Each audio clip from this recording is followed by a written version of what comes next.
o rei Acabe. Só que o rei Acabe, ele era judeu, israelita, e a sua mulher Jezabel, ela não era da linhagem do povo de Deus. Ela era fenícia, ela era de outra linhagem.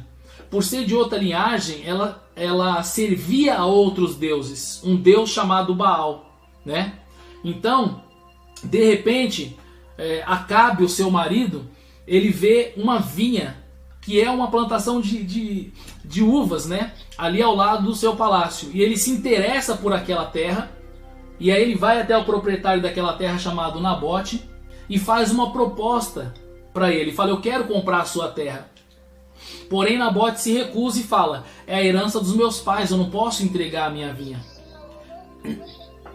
E aí, alguém está com o áudio aberto? Só dá uma verificadinha aí, tá bom? Por favor. Eu acho que é o da Simone. No cantinho da tela tem um microfonezinho, só dá um toquezinho aí embaixo no canto direito inferior, ou superior, dependendo de como tá, acho que é inferior. E aí o que acontece?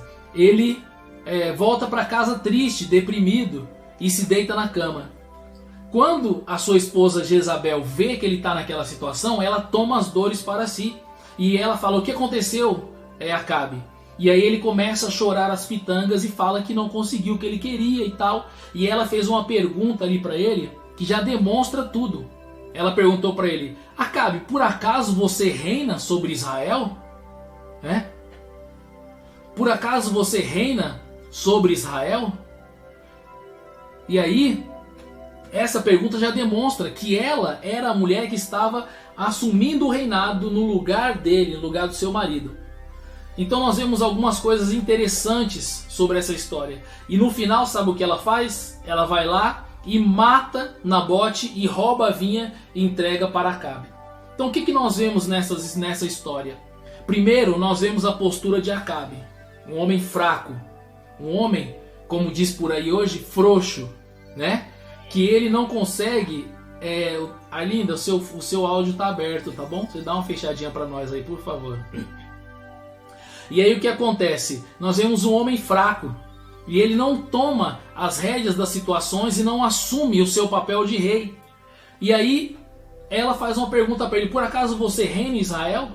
E ele está lá desanimado, caído, eu não consegui o que eu queria, deprimido, com mimimi, um crianção. Então na verdade Acabe, ele não era um marido ou um rei, ele era um filho para ela.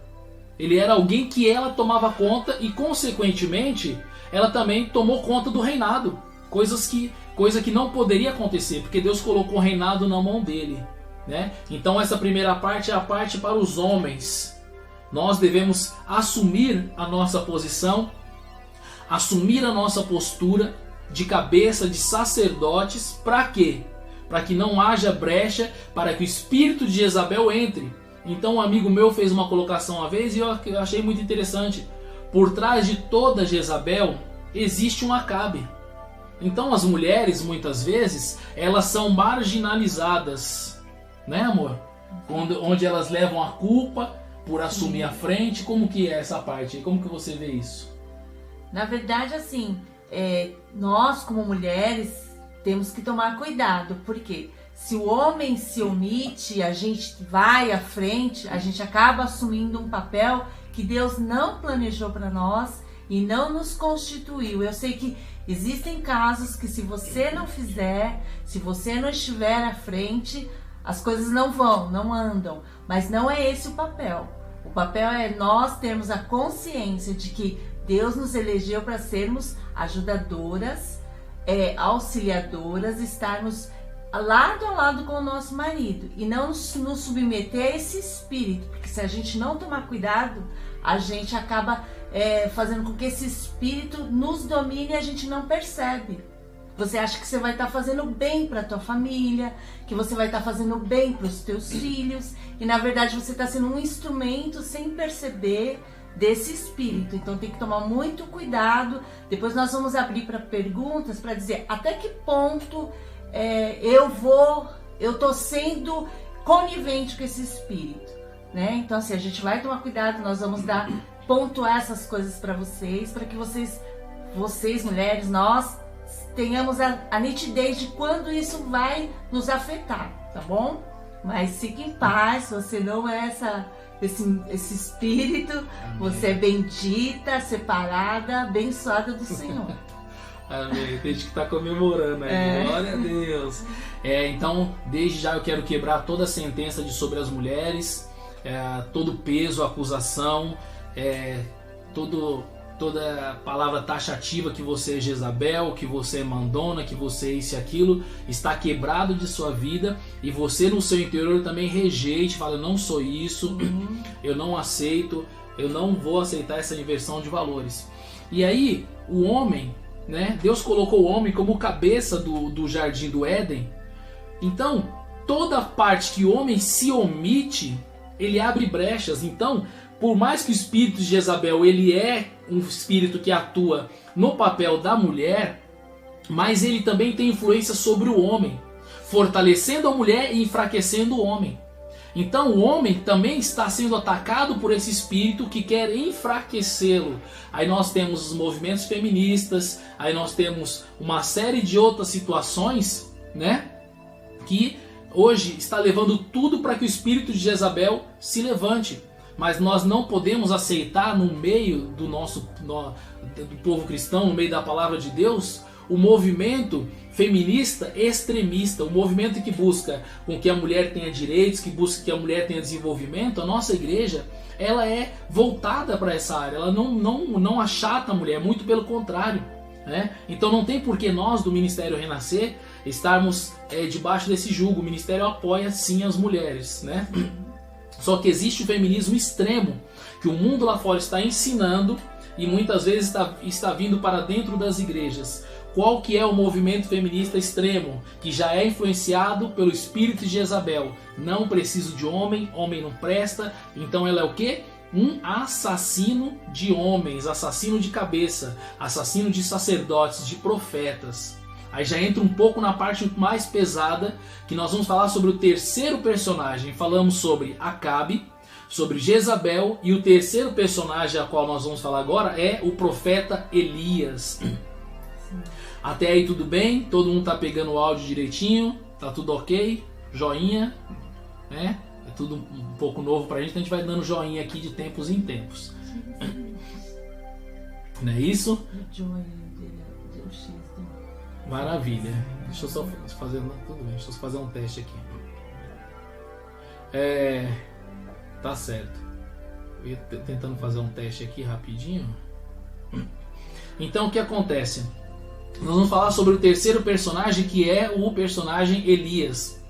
O personagem Elias, ele não é homem nem mulher, então ele vai abranger para todos vocês, tá bom? Ah, pastor, como assim? Elias é homem? Sim, mas dentro do contexto que eu vou colocar aqui para vocês, não é homem nem mulher, tá bom?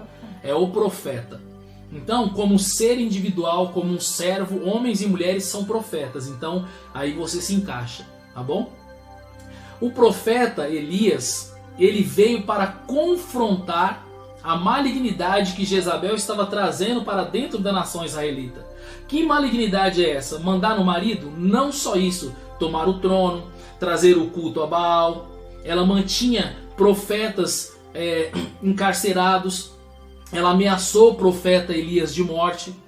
Então, qual que é a ação do espírito de Jezabel? Ela quer a cabeça do profeta, ela quer silenciar a voz profética, ela quer colocar o profeta dentro de uma caverna. Não é isso? E Elias, ele infelizmente se submeteu à ação de Jezabel e ele se colocou dentro da caverna. E existe dentro da psicologia cristã uma síndrome que nós chamamos a síndrome de Elias, né? Deixa eu só dar uma olhadinha na hora aqui, que elas estão aí. Nós temos aí uns 15 minutos mais ou menos, amém? Tá fluindo bem. Então é a síndrome de Elias. Anota bem aí, síndrome de Elias. Qual é a síndrome de Elias? É a síndrome do profeta cansado. Síndrome de Elias é a síndrome do profeta cansado. Aquele que quer entregar os pontos, aquele que quer entrar numa caverna, aquele que quer retroceder, né? Quem já não se sentiu cansado? Quem já não se passou por um pensamento na sua mente onde você quis entregar tudo, parar, achar que o seu chamado não era aquele. Quem de nós já não questionou o seu chamado, né? Então, é a síndrome do Elias. Qual é a síndrome do Elias? A síndrome do profeta cansado, a síndrome do profeta desgastado. Aí olha a frase de Elias e vê se não se encaixa perfeitamente na nossa vida como sacerdotes, como cristãos. Senhor, o Senhor está ouvindo as minhas orações? Senhor, olha o que essa mulher, olha o que essa ímpia, olha o que o inimigo está fazendo. Senhor, essa mulher ímpia está prosperando. Olha o questionamento de Elias, né? E aí olha o que ele falou: eu estou só. Esse foi o questionamento de Elias. Eu estou só, ninguém está intercedendo comigo, ninguém está orando comigo, não tem ninguém aí para nada. Então ele chegou num desgaste. E aí o Senhor vem e fala com o profeta Elias. E fala que ele não está só, porque Deus tinha reservado 50 profetas que não se dobraram a Baal e intercediam pelo ministério de Elias, né? E aí se a gente estivesse no culto ia falar: vire pro teu irmão que está do teu lado e diga, você não está só. Alguns dá, né? Tem os que estão... Tem os casais aí que dá, né? Então, o que acontece? Ele se sentiu solitário. Ele se sentiu injustiçado. Senhor, eu tenho trabalhado incansavelmente para ti. Então a síndrome do profeta Elias é a síndrome do profeta cansado, desgastado. E como nós chegamos a esse ponto? Acumulando sentimentos negativos, acumulando sentimentos corrosivos, né? Então, a gente vem de uma sucessão de problemas e derrotas onde nós não tratamos esses problemas. Tratamos como, pastor? No aconselhamento, falamos para o próprio Deus, conversamos com o cônjuge, conversamos com alguém da igreja, um irmão, uma aliança de oração. Nós não abrimos e ficamos como uma panela de pressão. E esses questionamentos, esses problemas começam a se tornar uma grande pressão dentro de nós. E aí chega o momento onde nós queremos explodir, né? Explodir. Então nós vemos aí esses três personagens: Acabe, que se sujeitou, que saiu da posição, que se fez de vítima para conseguir algo. Então Deus não vai abençoar aquele que é coitado, aquele que se faz de vítima. Ele vai abençoar aquele que tem fé e aquele que tem habilitação. Fé e atitudes, fé e obras.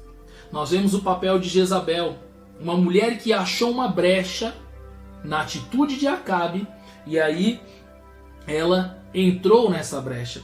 Então, espiritualmente, ela representa a Satanás, porque ele entra numa brecha. E o terceiro, nós vemos o profeta Elias, que também teve a sua voz profética silenciada por um tempo por esse espírito. Então, resumidamente, hoje é sobre esses três personagens que nós queremos falar. Nosso tempo é um pouco curto, e aí eu vou abrir aqui para um ponto muito interessante. O papel do homem, ele já está bem claro. O que nós temos que fazer? Ir à frente. O papel da mulher é um pouco delicado, porque a mulher, muitas vezes, ela fala: se eu não fizer, quem vai fazer? Não é? Eu assumi uma condição para que a minha família não caísse no buraco. Agora, eu quero dar aqui um exercício, primeiramente para os homens. Vai atrás das situações e resolva. Você não é o dono da razão, você não é o super-homem, peça ajuda para sua esposa, faça aliança de oração, mas tome decisões. Vai e negocie, vai e converse, vai para cima. As mulheres comecem a fazer um exercício com os seus maridos. Ah, mas ainda não sou casada. Vai pensando já vai se preparando para quando você estiver com alguém.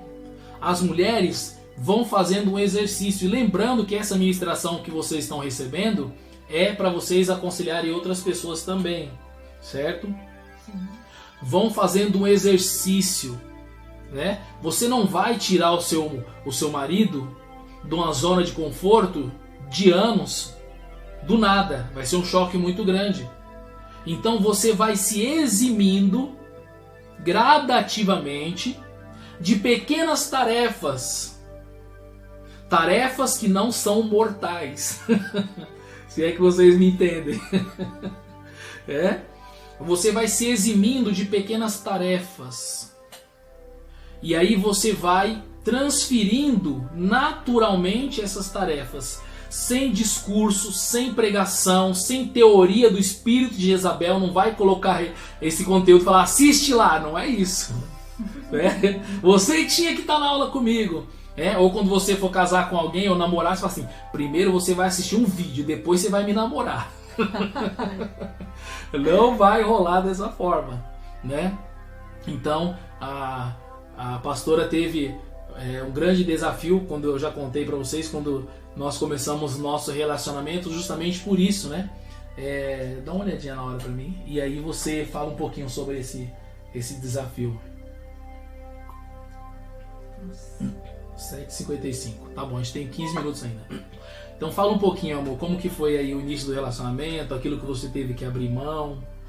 Bom, quando nós nos casamos, o pastor tinha 19 anos, perdão, 20.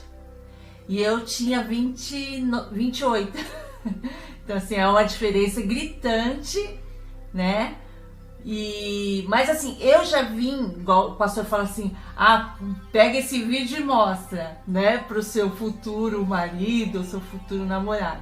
Mas assim, eu já vim de ministrações, eu sempre fui em encontro de mulheres, eu sempre, mesmo não tendo ninguém, eu já me preparava para quando eu tivesse o meu marido.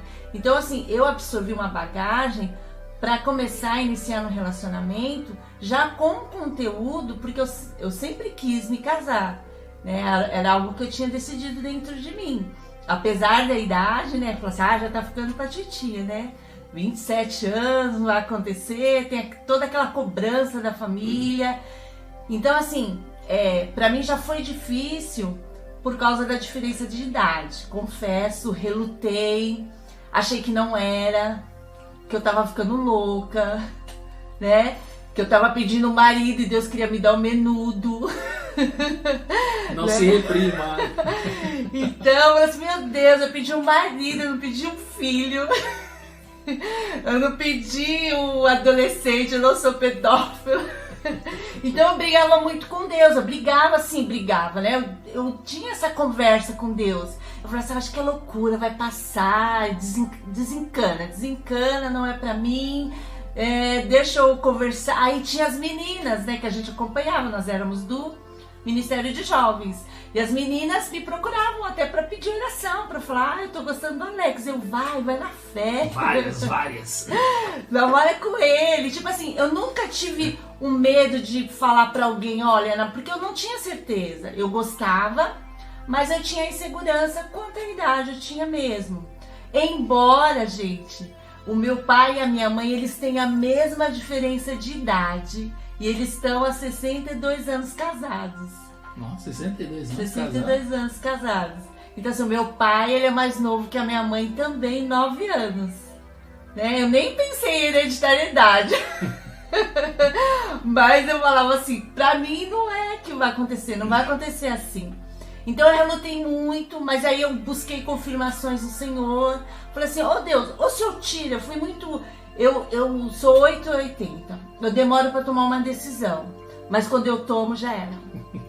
Então eu falei assim, ou o Senhor tira ele do meu coração, ou então o Senhor abre as portas, libera os caminhos.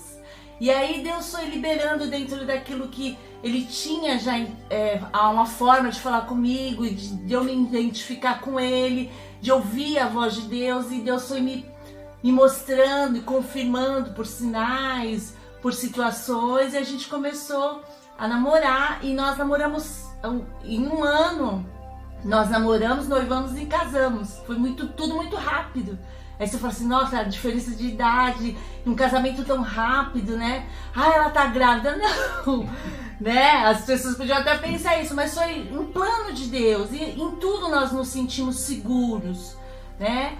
Porém, houve as situações no casamento, no início do casamento, porque ele era um menino, né? E ele veio de uma criação, assim, como ele já contou pra vocês, praticamente sozinho, né? Porque ele não teve muito exemplo de pai, mãe, de casamento. Então ele era crianção, até hoje, assim, um pouquinho, né? Divertido. Até a volta de Cristo a gente completa a obra. Brincalhão. Então, assim, às vezes eu falava assim, meu Deus, mas qual foi o meu papel? Deixar ele amadurecer, porque eu já estava madura. Isso, tá vendo? Fui deixar ela falar, agora contou toda a história. Chega no ponto, meu amor. Isso. O que você fez? Eu já estava madura, então assim, o meu papel era deixar ele amadurecer.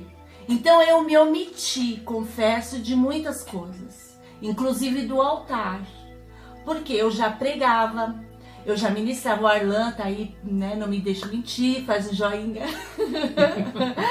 Né? Eu já ministrava os jovens, eu já ministrava no altar, de domingo à tarde. Às vezes o pastor ia viajar, eu já ficava incumbida. A Leila também não me deixa mentir, né, Leila? Né? Eu já me incumbia de ministrar, Então, assim, eu tinha já um amadurecimento espiritual também, e as pessoas não viam isso nele. Então, assim, sempre, de certa forma, denegria a imagem dele por ele ser muito brincalhão e por ele ainda ser imaturo. Então as pessoas falam assim, você tudo bem, mas ele eu não dei. E eu nunca falei isso pra ele. Eu preservei ele de ataques de pessoas que eram irmãos. E às vezes os irmãos matam outros irmãos. Mas aí eu podia chegar, ele é meu marido, é meu noivo, eu vou lá e vou contar pra ele o que estão falando. Não era o momento. Eu era madura, ele não estava pronto para ouvir isso. Então, ele precisava de estar maduro. Hoje ele sabe, mas na época eu preservava. Eu falava assim, não, se ele não for ministrar, eu também não vou. Se ele não for participar, eu também não vou. Então, eu dosava as coisas. Não que eu deixei todo o ministério, mas eu deixei um pouco o altar para que as pessoas pudessem, porque eu já vi, Deus já tinha confirmado que ele seria um grande homem de Deus, um pastor, um servo de Deus. Então eu queria que realmente as pessoas olhassem para ele e também vissem isso, porque era de Deus. Eu sempre fui uma mulher de Deus, eu sabia do que eu estava falando, embora esses irmãos não soubessem. E até mesmo você incentivava, né? E incentivava ele a crescer. E falava assim também para as pessoas, não, chama o Alex, isso, chama motivava. Ele, porque não havia no coração dela nenhum tipo de competição. Porque eu vou abrir um parênteses aqui. Muitas vezes a mulher, ela fica indecisa, ou o marido. Por quê? Eu quero que ele me ajude. Só que ao mesmo tempo um compete contra o outro. Sim. Então, como que eu vou ajudar? Por exemplo, como ela iria me ajudar se ela estivesse competindo comigo? Então, muitas vezes existe competição entre o casal e aí um dos lados não cresce. Isso serve para grupos de ministério, equipes de trabalho. Não vamos falar só sobre casamento, porque tem alguns que não são casados, mas equipes em si. Eu quero que você me ajude. Como você vai me ajudar se eu não deixo, se eu não incentivo, né? Então ela não competia comigo, isso é muito importante. E eu já era diaconisa e ele ainda era aspirante. Então mesmo assim eu tentava envolver ele em tudo aquilo que a gente já participava, para que ele pudesse crescer. E no casamento também, porque assim, eu vou te falar, teve vezes de que eu tive que deixar a conta de luz cortar. Aí você fala assim, nossa, mas meus filhos acendem uma vela. Mas ele precisa saber a importância de ir atrás. Porque se eu corresse e pedisse um dinheiro emprestado para um familiar, uma das dificuldades que a gente teve, pedir um dinheiro emprestado para um familiar, eu não estava trabalhando na época, ou eu ia sair e trabalhar, ele não ia amadurecer em algumas responsabilidades. Então teve coisas que eu tive que realmente deixar acontecer. Vai ter coisa que, igual o pastor falou, nada que não mate, nada que que seja tão difícil, você pode deixar acontecer. Esse foi o nosso caso particular, né? Não serve uma regra. E vocês, cada um dentro da sabedoria do Espírito, vai dosando, né? Então, assim, teve coisas que eu tive que deixar acontecer para que despertasse até um amadurecimento e ele viesse a saber o que estava acontecendo e se colocar numa posição de cabeça. Ó, acabou, o menino não é mais um menino, o menino precisa amadurecer, precisa tomar a sua posição. Isso simplesmente porque, assim, eu já era formada. Ele não tinha terminado o colegial. A diferença era gritante. É uma diferença gritante. Não tinha terminado o colegial, ela já era formada, já tinha concluído todos os cursos da igreja, e fugido da escola de profetas, de aspirante. Então era uma diferença muito gritante entre nós, né? Então, assim, ele precisava correr para me alcançar, né? Mais que os carros e os cavalos de Acabe. Se achando, ai meu Deus do céu. Então, assim, ele precisava correr. Então, muitas coisas eu tive que deixar acontecer. Só que eu não passei, tipo, cortou a luz, eu fui para casa de mamãe. Não. O que você tiver que passar, você vai passar do lado do seu marido. Porque foi ele que você escolheu. Foi ele que Deus escolheu para você. E lá na frente, vocês vão se alegrar junto, vocês vão superar todas as coisas juntas. Mas vocês também vão passar dificuldades juntos, né? Porque é muito fácil, de repente, eu falar assim, que isso, né, descambe mesmo. E eu simplesmente ter um escape para mim e para os meus filhos. Não, o que a gente tiver que passar, a gente vai passar junto. E lá na frente, Deus vai nos honrar junto, como família bendita. E Deus vai te honrar como família bendita quando você se colocar no seu papel, né? Identificar até que ponto você pode ir, até que ponto você pode dar uma espremida, é um empurrão, né? Não é simplesmente, eu tô fazendo para machucar, não, é um empurrão. Para que ele perceba, porque às vezes a criação, igual o pastor, ele já teve dificuldade na criação, às vezes o seu marido, o seu namorado, ele já teve uma dificuldade, sempre foi ali mimado, talvez, eu não sei qual é a sua situação, mas ele não teve um empurrão, ele não teve aquilo de vai, realiza, e traz para casa e conquista, e de repente você vai fazer esse papel de auxiliadora, esse é o seu papel, e você vai ser uma grande bênção do lado dele, ao lado dele. Exatamente. São 4 minutos para a gente encerrar. Eu vou fazer uma proposta de nós entrarmos na reunião novamente para um bate-papo. Quem concorda? Se concordar, a gente já entra. Quem não puder, não entra, tá bom? Se alguém precisar se ausentar, tranquilo. Mas eu vou iniciar essa reunião de novo para a gente fazer um bate-papo. Complementando o que a pastora falou, trabalhe já o seu filho, trabalhe a sua filha. Não crie o seu filho um futuro Acabe. Sim. Um mimado, entendeu? Cada idade ele tem que aprender uma coisa nova. Estude, não tem como a gente falar aqui, mas estude as fases. Não tem como uma pessoa de 15 anos não saber colocar a própria comida, amarrar o cadarço, se limpar, né? Pessoa, a Fátima vai aí na casa do Arlan e fala assim, eu vou limpar seu bumbum, meu filho. Não rola, né? Então, vai trabalhando o seu filho. Para que... mas eu não tenho marido, vai trabalhando seu filho. Vai trabalhando a sua filha para que ela não seja uma Jezabel. E seu filho para que ele não seja um Acabe. Já entrando na parte de maldições hereditárias, já vai quebrando comportamentos. Sim. Já vai ensinando, vai ministrando. Inclusive, quebrar o comportamento. A filha de Jezabel, a Thalia, ela foi... Se Jezabel foi terrível, se você tem noção de que Jezabel era terrível, a filha dela foi 100 vezes mais terrível que ela. Ela matou os próprios filhos. Depois, se você tiver curiosidade em conhecer a história dela, a gente...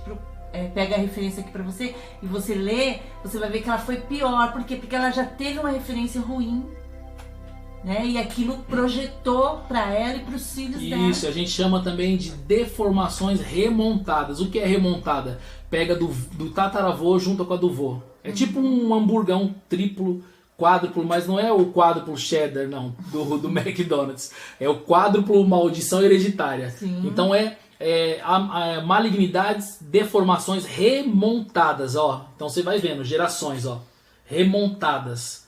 Então você já vai tirando esses hamburgão aí das próximas gerações e vai desmontando. Sim. Vai ficando fininho, igual aquele da vila, né?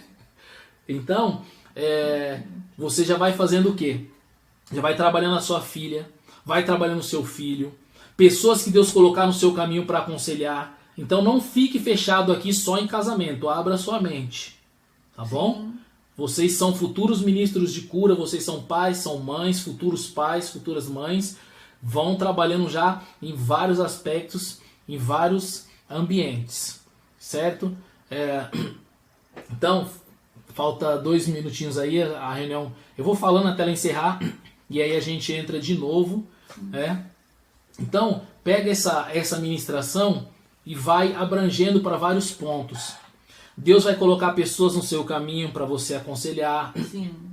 Você já vai sendo, como a pastora falou, você já vai sendo trabalhado para o seu futuro relacionamento. Você vai aconselhar pessoas. Você vai fazer ministrações. Quem sabe você possa se tornar até um futuro mestre. Eu creio que